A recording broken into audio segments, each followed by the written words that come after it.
This program is brought to you by the Georgia Neurosurgical Institute. For over 50 years, rendering neurosurgical care to patients of all social conditions, treating complicated problems involving the brain, spine, spinal cord, and peripheral nerves, endeavoring to encourage quality care, medical research, innovation, and education on a local, national, and international basis.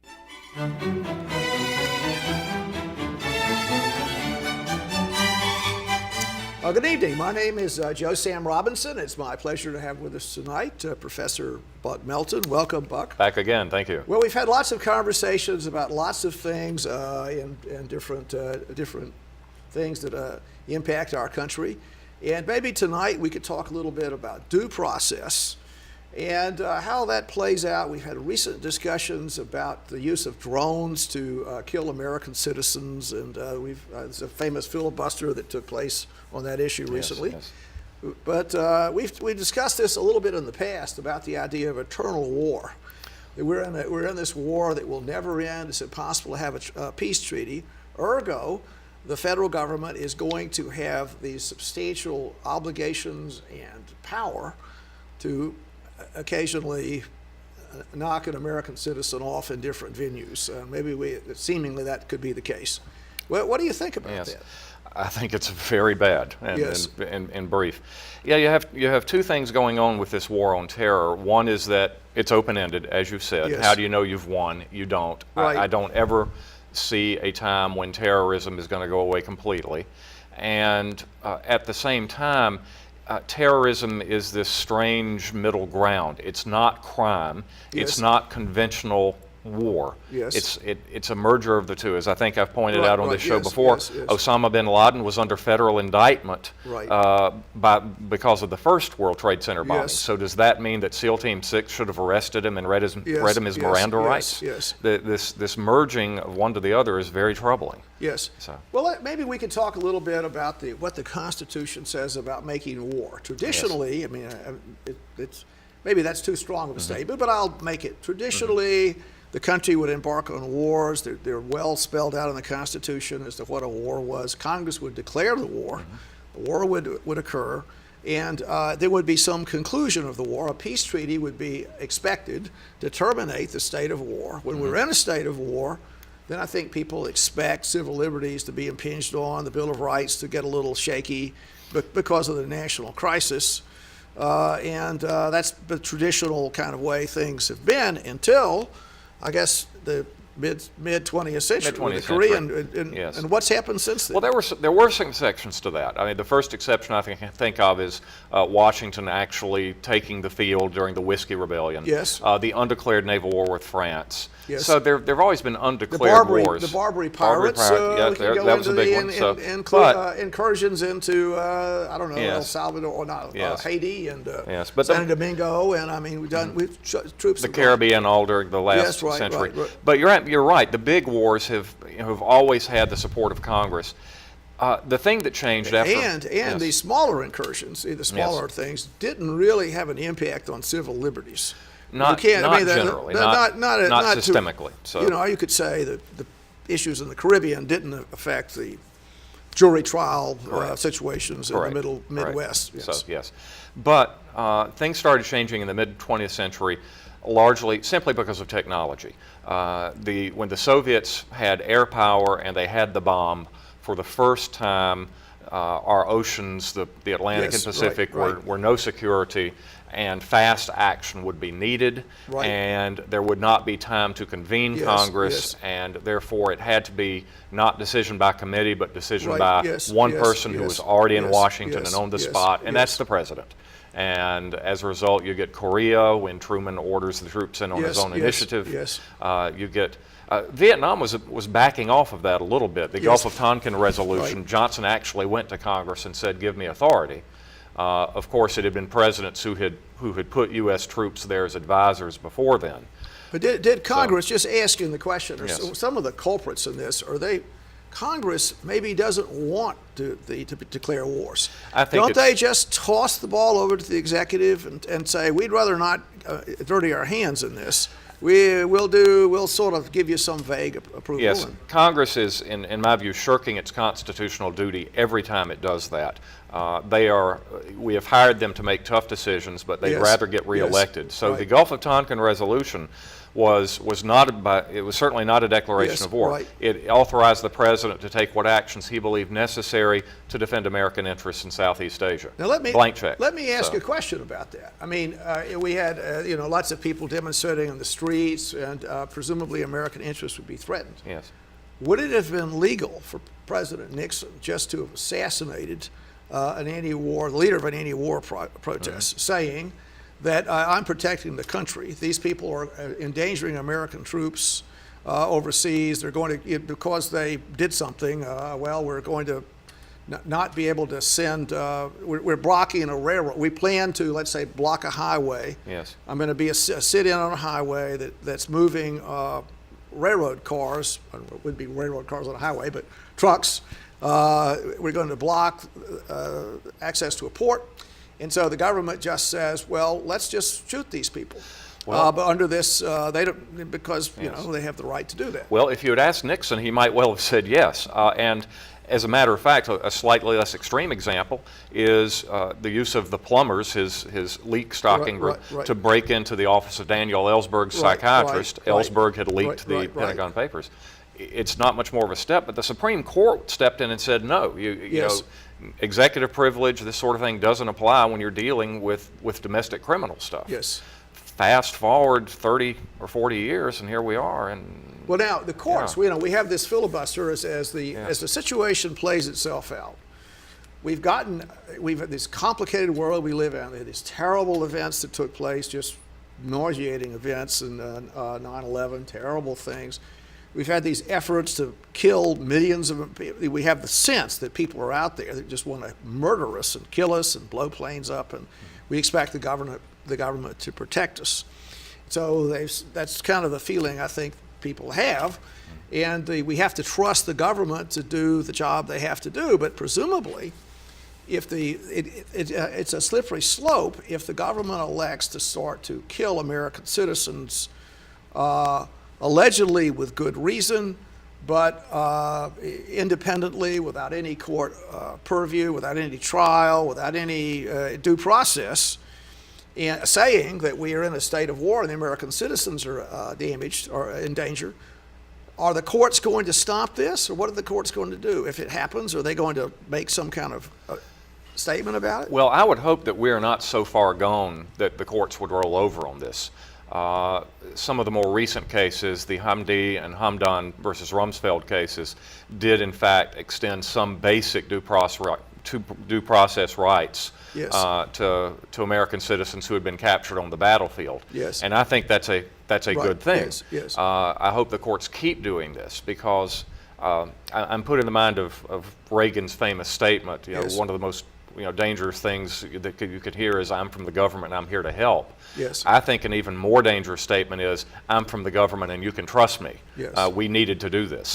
Let's be real. So, Well, I think we have to yes. be quite cautious. I mean, we agree with that. I mean, Yes. we're American citizens. We have to be a little cautious of what the government might be doing. We have to be We don't very. have to be- We have to be very cautious. We can give So, them every benefit of the doubt, but on the other hand, we have to keep an eye on those guys. And Yes. okay. Well, now, just to keep talking about this, it seems to me reasonable. Let's say if there's a bank robber that breaks into a bank and has 20 hostages with guns to their head, Yes. that a SWAT team shoots that person. Yes.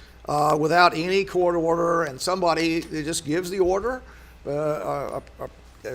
presumably an elected official or a servant of a sort of legal servant of a elected official. Yes. Shoots and everyone. I think that's fine. Don't you? And the courts thinks that's fine, pretty much. Is that? Yes, I think 2 points here. Number one, the use of lethal force, when a police officer can use lethal force, I think has been hashed out over the years by litigation, wrongful death Yes, suits and that yes. sort of thing. So there are policies in place, not judicially right. supervised, but they have been developed largely due to litigation. But the real key is the imminence of the harm. Right, That this person can actually take lives in a split second. And it's not theoretical. It Yes. doesn't need to be proved. He's standing Yes. there with a gun Yes. and holding a hostage in his arms. Now So- shouldn't, I mean, just looking, I mean, what I guess I'm getting at is, Yes. can we use the groundwork that's been put in these civil issues with people holding hostages about the kind of behavior that we expect from public officials to protect citizens at the same time? The person has rights holding the gun there. I mean, Yes. we don't want to arbitrarily kill everyone.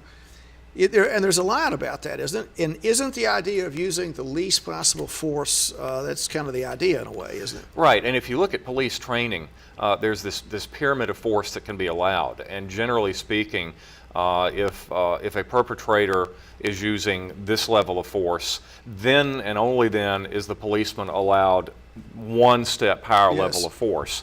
All the way up to Yes, lethal force. right. So you can't use excessive force in that sort of circumstance. But if you've got someone who is posing the imminent threat Right. of lethal force, it's essentially society using the principle of self-defense. Right. If somebody's going to have to die, better that it be the Now, perpetrator. what about So- the legal issue of people plotting a crime? They haven't committed the crime, but Yes. they're plotting. Yes. So they haven't done anything. They're just sitting. Maybe they're sitting around drinking beer and, well, let's rob the bank. And whether it's just maybe in jest they're speaking, or maybe they're also saying, let's blow up the post office. I mean, and can those people be arrested just for plotting? Well, if you ask our current government, we could use the drone to take out the entire bar they're Of course plotting they can, in. but just what But, about arrest? yes. What about saying you violated, you haven't committed a crime, but you've been considering it? Yes. And if you consider something, you're guilty, and we're going to put you in prison for considering Well, something. it's the crime. Well, assuming that you think that they're serious, it's of course the crime of conspiracy, and the crime of conspiracy has often been attacked by civil libertarians because it's essentially a thought crime. Yes. So a lot of people don't like the conspiracy. Now, is crime that to begin with, have the so- courts and the Supreme Court ruled on that? Could Oh yeah, you? conspiracy is So- allowed in certain circumstances. So presumably the government, if someone were getting ready to blow up something and the government had evidence they were about to do this, Yes. then it would be legal to arrest that person. Yes, And then let yes. the court, and the person would get rights, due process, there'd be Correct. the whole thing. And so he'd have all the protection of the law arresting the person. yes. So it seems to me the government, would say, okay, that everybody's in agreement up to this Yes, point. But yes. now it looks like the next step is that the government might just say, we're going to have to kill this person Yes. because he's an imminent threat to everyone. Yes. And the question is imminent. He doesn't have a gun in his hand. He doesn't have his finger on the button. He's walking down the street. And we just think that's the best thing to do is to kill him. Yes, and I think, and you've put your finger right on it. I don't think that the government could, with a straight face, make an argument that that these people sitting there plotting, or even distributing the weapons for use tomorrow night. Yes. It's not sufficiently imminent to allow the use of lethal force without court supervision. Yes. That's from time out of mind. The courts have very clearly said imminent means no appreciable Yes, time lag, yes, no yes, time to consult yes, higher yes, authority. yes. So I think that is the great weakness in the government case. The only comeback they've got is the potential degree of destructiveness. Yes. If you know that a terrorist has actually got an A-bomb hidden in Right, New York, right. but he's not going to be going to fire it until tomorrow night, does the sheer destructiveness somehow increase the government's case there? Yes. The government would obviously say yes, but I think you have to be careful with that. Now, so some of we had this, this tremendous interchange, the filibuster in Congress, and got a lot of attention. And I'm going to pretend I'm the government. I'm going to say I have to be able to shoot people if I think it's necessary. What happens do you have to do everything if your situation is you're at war? You think to yourself, well, if we arrest this person, he's going to have all the right. He's an American citizen. He's plotting to blow up the Capitol. And we think he's going to do it. We think he's going to do it. We've got great evidence he's going to do it. And if we arrest him, he's then going, everyone will run for it, and then he'll have a bully pulpit to antagonize the country, and he'll be in jail for 100 years. It'll cost us $1 million. We'll be distracted. He'll have the ability to stand up in court and harangue people, and so it's just going to be a lot simpler to kill the guy. Yes. I mean, is that Well, is that an argument to? Well, it'd be simpler to. I have two arguments. Number one, it also, in the words of Thurgood Marshall, be simpler just to shoot you for speeding instead Yes, of. right. But I would say that that the founders knew that Yes. you would have those thoughts, and that's Right. the precise reason they explicitly told you in the Constitution you can't do Right, it. right. It's not your call. Right. You are barred from doing that by the Constitution. Now, let's So- suppose, apparently this has happened to American citizens overseas yes. In under similar circumstances. The American citizen is overseas, he's plotting to blow things up, his finger's not on the trigger, he's just there, and a drone comes along and kills him. And presumably he didn't have his no constitutional rights here, there was no trial, and no, as far as I know, no judicial oversight. There's no other party involved here in these discussions. No, the only court that I could think of would be the FISA court, the Foreign Intelligence Security Act court. What is that exactly? It's a federal court. It is a court that proceeds ex parte. In other words, it's a very rare thing in American judicial circles that if you are the Defense Department or the CIA, you can go before this court and say, look, I think this guy here is a foreign terrorist and he's trying to blow up Washington. Right. I want a warrant for wiretapping and surveillance. And there is nobody on the other side, nobody even purporting to speak for his interests, and that's by ex parte, one side only. It sounds like a grand jury. Yeah, and you've got very much so. Except you have to have top secret clearance even to practice before this court. And yet, I don't even think the FISA court is signing off on these executive actions. Just to ask the question, who is signing off on this? Is I there think any it's, kind of? I think it's by presidential order. We don't so. even know when it happens. I mean, No. we don't know what has happened. No. So we think the president is doing it. Yes. Could there be a major general that's out there doing things like this and we don't know about it? My guess would be that it would be a civilian. What about a deputy secretary of defense? More like it, yes. An unelected deputy? Yes, it would just be my guess, and I don't. This is a blanket statement. There are probably exceptions. I tend to think that military officers would be more solicitous of saying, "Look, you're getting us involved in something that's like law enforcement, and we're not going to do that." Well, I think Americans can say, okay, these guys are there. They have missiles. It's like an army. We're at war here. So we transpose this to a domestic situation, and presumably, and I asked this question, I think there's an argument in the past, does the Constitution follow the flag or not? Yeah. So presumably, if you're outside of a zone owned by the American flag, or over the American flag waves, then the Constitution does not apply. So if you're overseas as an American citizen, your constitutional rights in regards to what the government does or doesn't do to you are not as powerful as once you're under the flag? Well, I think as a de facto matter, they're not, because first of all, you're not in the public eye, and second of all, anything that could be going on collateral damage is not going to hurt fellow Americans. Yes. Third, there may be an argument that as a practical matter, you are acting in ways inconsistent with your citizenship, even if you haven't actually renounced it. Right. But once you're talking about drone strikes within the territorial United States, all three of those things are different. Yes. That you're within the community, you are interacting with members of the community. Executive lethal action could endanger members of the community. You get more press there. Sure. So that's why I think, as a practical matter, we're touchier about unsupervised use of executive lethal force within the country. Now, just to go a little bit into Guantanamo, yes. I mean, the fact that these prisoners are there, is this an area where they don't have access to habeas corpus, or there's no federal judge? This is a particular geographical area. It's under U.S. supervision, but it's not the flag, so to speak, doesn't fly there. Out of sight, out of mind.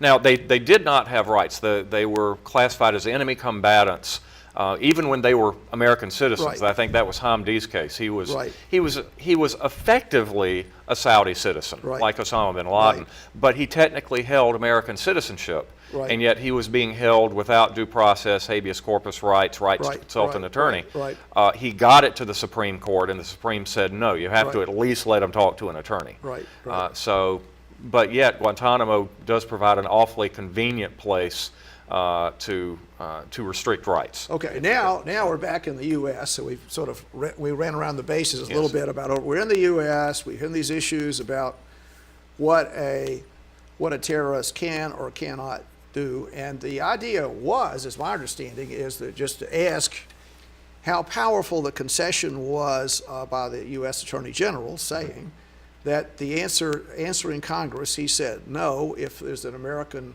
citizen is there, we won't kill him with a drone strike. Now, is that a legally enforceable kind of thing? I mean, he said it, but so what? Does it mean anything that he said it? I don't think it does. He wouldn't go to prison, or is it some saying, I said I wouldn't do it, but I changed my mind? Congress could impeach him, I suppose, or maybe the president could fire him if they went back on that, but I don't see that happening. It bothers me that it took a filibuster and this high-profile news story to wring out of him a statement Yes. that he, as the top law enforcement officer in the country, except for the president, and an officer of the court, should have made very freely and willingly. Yes.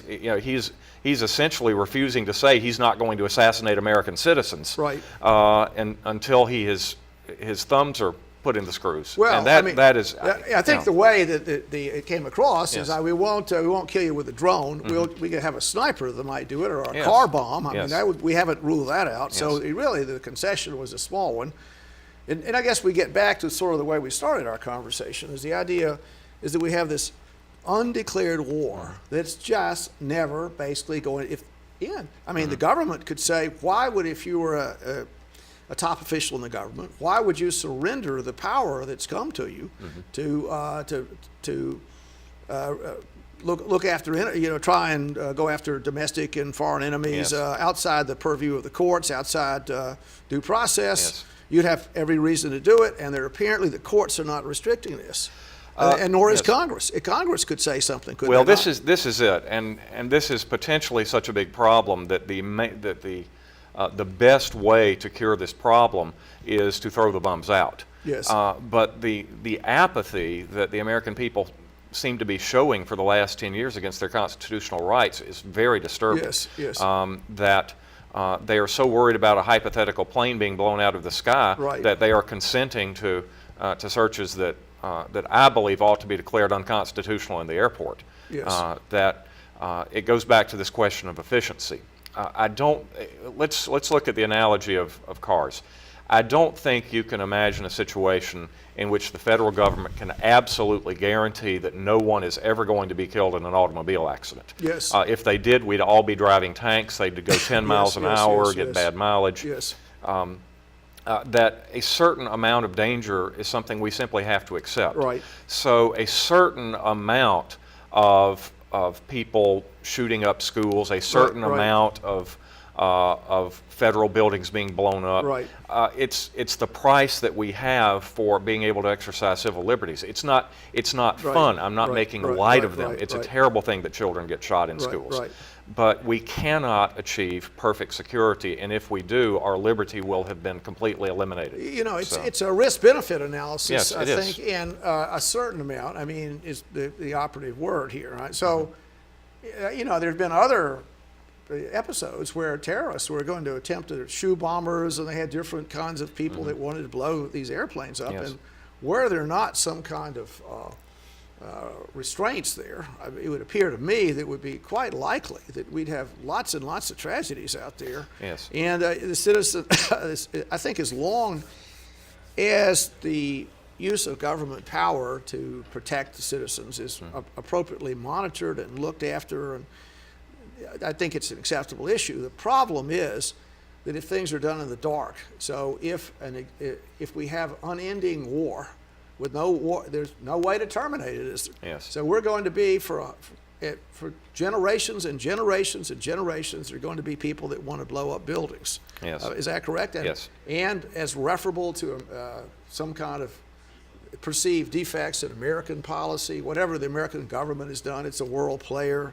There are always going to be enemies. Someone's out there. always going to hate. So Yes. is this going to be the wave of the future? We're going to have a situation where the traditional function of the Bill of Rights just doesn't work anymore. And we have to trust the government to not be abusive. I hope not, because once again, I'm from the government, and you can trust me is a very scary sentence in my mind. What I'm getting at yes. is this, is that if the government has to make these decisions, shouldn't Congress or an appropriate entity say, look, okay, you might have to shoot someone, but we want, if that could come up, we're going to put some system in place where it's just not, it can't be an arbitrary, capricious use of national power. Can't we have a special arrangement put together, the courts, the members of Congress, or whatever, for some kind of really desperate situation? What are your thoughts? I don't think you can really regulate everything to that degree. I think, once again, if you posit, the thing that comes to mind immediately is a weapon of mass destruction. Yes. An atomic weapon, a dirty bomb, which is certainly, sarin distribution. What are the chances of that? There must be a big chance of Yes. encountering this in that sense. At some point, it's going to happen. These things can't be kept secret forever. Sarin, I think, is probably basic chemistry. It's simply manufacturing. But unfortunately, if we tighten down our security, then we are doing the terrorist job for them. This is exactly what they want. They want to destroy our civil libertarian system, and they're going to. It's sort of the modern equivalent of comrade. They'll sell us the rope that we'll use to hang them. That we will. By attempting to stamp out the terrorists, we will stamp out our own civil liberties. Well, isn't that something? Yes. As I will conclude on that remark possibly, but Osama bin Laden took a knife and sort of plunged it into the Constitution, plunged it into the national psyche. The amount of money this has cost the country, billions and billions and billions of dollars. You could say it's caused several overseas wars. I don't know how much the war in Afghanistan has cost, billions and trillions of dollars. The sense of national decency has been disturbed. Yes. All kinds of things have happened for that gesture. And Yes. at some point, there needs to be a sense of damage control Yes. about how we respond to that kind of attack. Yes. Well, I think Elie Wiesel once said surviving is the best revenge. Yes. To proceed as well as we can as if September 11th had never happened is really the only way we can beat the Osamas of the world. Well, on that note, Bucky, thank you so much for Thank coming. you. Another interesting conversation Indeed. tonight. Thank you.